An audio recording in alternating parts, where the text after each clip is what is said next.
secretário de Estado americano, Marco Rubio, confirmou que a Casa Branca pode aplicar... Abre parênteses. Deputado republicano que eu e Felipe Barros encontramos semana passada. Isso aí não é para jogar os confetes em cima de mim, não. Né? Até porque o deputado ele é livre para fazer o que ele quiser. O deputado americano Corey Mills, lá da Flórida. Mas é só para mostrar para você, principalmente para você que me cobra bastante, e eu nunca me incomodei com isso. Então, por um título de transparência, por um motivo de proximidade com vocês, é só para lembrar, tá? Semana passada, eu e Felipe Barros, a gente se encontrou com esse deputado e ele foi muito homem, porque ele disse que teria essa audiência com o Marco Rubio, tá? E aí nós conversamos com ele sobre esse tipo de assunto. Então, nosso trabalho principal aqui é o quê? É levar a realidade dos fatos, o que está acontecendo no Brasil, para dar essa exata dimensão na cabeça das autoridades americanas. E aqui nos Estados Unidos eles têm diversos instrumentos para agir, como a gente vai ver aqui, por exemplo, o caso da sanção. Então, deputado Corey Mills, minha melhor continência ao senhor que é veterano de guerra, que realmente cumpriu com a sua palavra e jogou aqui uma bomba atômica no Brasil nesse momento, onde muita gente já está precificando que o Alexandre de Moraes será sancionado. Sanções contra o ministro Alexandre de Moraes. O Guga que vai explicar para a gente em que contexto isso acontece. Por favor, Guga. Olha, Marcelo, eu apurei também bastante história. De fato, a administração americana está estudando a possibilidade de adotar a Lei Magnitsky, que é uma lei que aplica sanções duríssimas contra estrangeiros. A gente já falou muito sobre essa Lei Magnitsky, né? Então o que ocorre? A Lei Magnitsky é a lei que prevê que violações de direitos humanos ensejam a penalidades como as sanções OFAC. OFAC é o Office of Foreign Assets Control. É um instrumento, é um escritório dentro do Tesouro norte-americano que pratica aquilo que se fala na prática, a pena de morte financeira. O Guga parece que está bem informado, ele vai dizer aqui, eu já vi esse vídeo, né? Mas ele vai dizer aqui exatamente sobre o que se trata. Mas a pessoa, basicamente, ela não pode usar os sistemas financeiros norte-americanos e o sistema financeiro norte-americano está conectado com o mundo inteiro, com praticamente todos os bancos do mundo. Então, a pessoa que toma uma sanção, uma penalidade dessa, ela basicamente não pode, né, ter cartão de crédito, ela não pode ter conta em banco e todo mundo que se relaciona com ela toma as sanções secundárias, que são as mesmas penalidades que vai tomar aqui o Alexandre de Moraes. E no caso seria contra o ministro Alexandre de Moraes. Caso seja aplicada, ele não pode ter cartão de crédito de nenhuma das bandeiras que operam nos Estados Unidos, que são todas as grandes. Ele não pode ter conta em banco, porque se o banco permite que ele tenha uma conta, esse banco não pode operar nos Estados Unidos e pode ser alvo de sanções secundárias. É importante só para completar, o deputado fez a pergunta para o Marco Rubio, é um deputado do estado da Flórida, um deputado republicano que está em começo de carreira. Mas o Marco Rubio é o secretário de Estado americano, que tem muito interesse na América Latina, que acompanha o que acontece no Brasil. O Marco Rubio ele é secretário de Estado norte-americano, descendente de cubanos, tá? Tem vários outros atores dentro do governo Trump que são descendentes de cubanos. Eles realmente estão no primeiro nível do governo norte-americano e, enfim, fizeram um excelente trabalho, tá? Comunidade cubana, obviamente fora de Cuba, né? Porque em Cuba não existe a liberdade. Já está desde 1959, quando teve a revolução lá do Fidel Castro e do Che Guevara, começaram a sair de Cuba. Muitos se basearam em Miami, na Flórida, e fazem parte da comunidade norte-americana. Já estão aí na terceira, quarta geração de cubanos da família que vivem nos Estados Unidos. Então, realmente, eles estão galgando postos muito altos e esse é o caso, por exemplo, do Marco Rubio, que era senador antes de assumir o cargo de secretário de Estado, que é o nosso equivalente ao MRE, né? É o equivalente ao chanceler.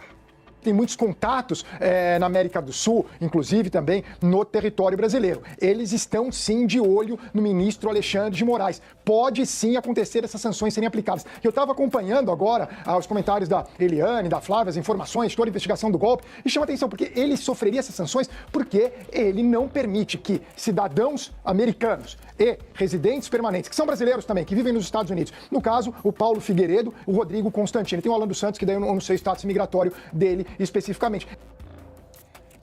Isso aqui é interessante, tá? Porque os Estados Unidos, eles não são, vamos assim dizer, eles não vão chegar aqui para consertar os problemas do Brasil. No entanto, o Alexandre de Moraes está abusando tanto do poder dele que ele está censurando pessoas que vivem sob a jurisdição norte-americana. E o Guga está dando alguns exemplos aqui, tá? O Alan dos Santos, o Rodrigo Constantino, o Paulo Figueiredo. Ele fala que não sabe o status do Alan dos Santos, mas sabe que o Rodrigo Constantino e o Paulo Figueiredo, pelo tempo que eles vivem aqui, é provável que eles tenham o green card, né? Ou que até sejam cidadãos americanos. Confesso que eu particularmente também não sei o status migratório deles correto. Mas é certo que vivem debaixo aqui da jurisdição norte-americana, pagam impostos nos Estados Unidos e está tendo um juiz estrangeiro que está calando esses caras. E aqui a primeira emenda, ela é muito valorizada. Primeira emenda, gente, só para explicar rapidamente, quando os pais fundadores da América, lá em 1776, declararam a independência dos Estados Unidos da Inglaterra, era um momento em que os Estados Unidos estavam sofrendo abusos da Inglaterra, muito por conta do tributo em cima do chá.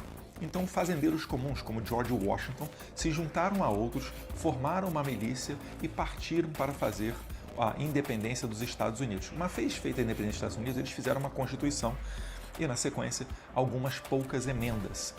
Na primeira emenda, eles garantem todos os direitos da pessoa livre, todos os direitos que Deus, deu aos seres humanos, não o Estado. Então, quando a gente fala aqui em liberdade de expressão, esse é um direito que Deus nos deu. Você vai ver nos discursos dos parlamentares norte-americanos, quando eles querem invocar as raízes, as tradições, o motivo pelo qual eles têm essas liberdades, eles não se reportam a uma jurisprudência da Suprema Corte ou uma lei feita pelo Congresso. Eles reportam a essa carta, a essa primeira emenda lá do século XVIII. Então, eles na primeira emenda, eles decidiram, liberdade religiosa, liberdade de expressão, liberdade de direito de vir e tal. E na segunda emenda, eles pensaram, como é que a gente faz para garantir que nenhum ditador vai vir amanhã e nos retirar esses direitos que Deus nos deu da primeira emenda? E aí vem a segunda emenda, que é o direito de portar, carregar armas de fogo e formar milícias para combater um ditador. Para que essa história, esses abusos cometidos pela coroa britânica àquele tempo, não se repetissem. E é o modelo de mais sucesso do Ocidente, porque tem mais de 200 anos que esses caras aqui têm sucessivas eleições uma atrás da outra. E no Brasil, a cada 30, 40 anos tem uma ruptura, Enfim, vamos continuar aqui com o Guga. Ele proíbe que essas pessoas tenham redes sociais, Marcelo. Qual que é o argumento que eu acompanho as redes sociais? Porque aqui nos Estados Unidos eu posso dizer, qual que é o problema de eles terem opiniões diversas? Eles estão sendo, nesse momento, na visão dos Estados Unidos, de muita gente aqui, eles estão sendo calados pelo ministro do Supremo Tribunal Federal. Então, retornando, não é que os Estados Unidos vai vir intervir no Brasil. Não é nada disso, tá? A questão aqui é que eles estão se protegendo desse vírus incubado pelo Alexandre de Moraes. E não são só os jornalistas brasileiros não, tá? Tem cidadãos americanos aqui que tiveram mandado de prisão, o caso da Flávia, que tiveram mandado de prisão expedidos pelo Alexandre de Moraes, cidadãos americanos, por postagens realizadas ao tempo que estavam nos Estados Unidos. Isso é muito grave, gente. Isso é muito grave. E o Guga daqui a pouco vai levantar uma questão muito interessante, da qual a Eliane Cantanhede vai discordar dele.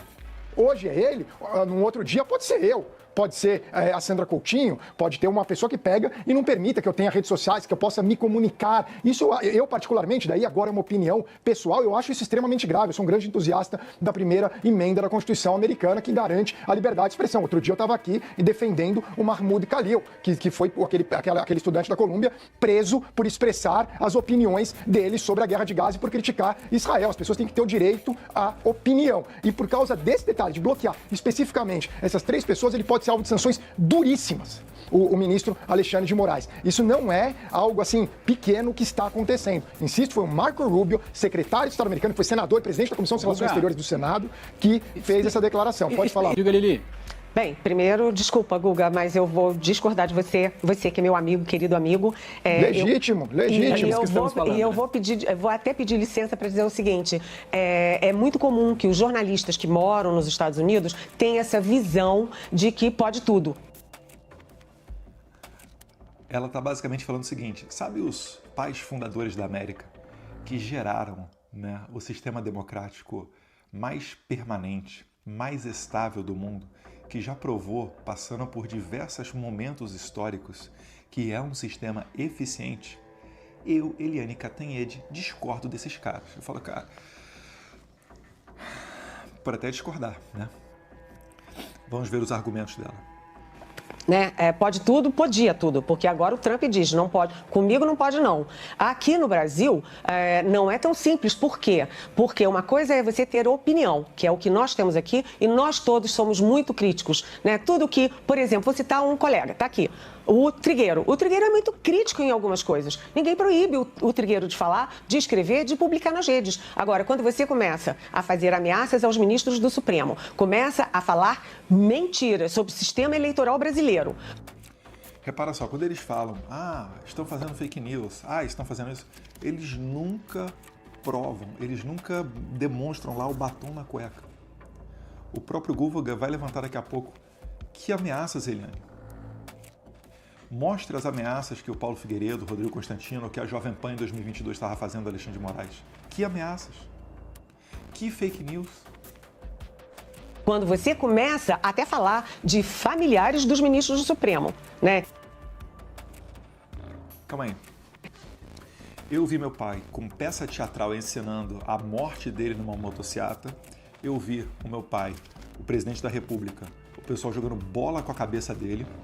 Eu vi várias outras atrocidades. Eu vi matérias da Folha de São Paulo, artigos dizendo por que eu desejo a morte de Jair Bolsonaro, mais de uma inclusive. E eu não vi esse sentimento nobre e bondoso, Eliane, de defesa das autoridades e das instituições brasileiras, porque a presidência da República é uma instituição. Aonde você estava, Eliane, quando a gente estava vivendo esse momento? Ou será que só vale para um lado e não vale para o outro? É por isso, Eliane, que você não debate na internet. É por isso que você prefere ignorar, porque não é porque você não quer se misturar com essas pessoas de baixo nível e você é mais inteligente do que elas, né? É porque você não tem argumentos para vencê-las. É simplesmente isso.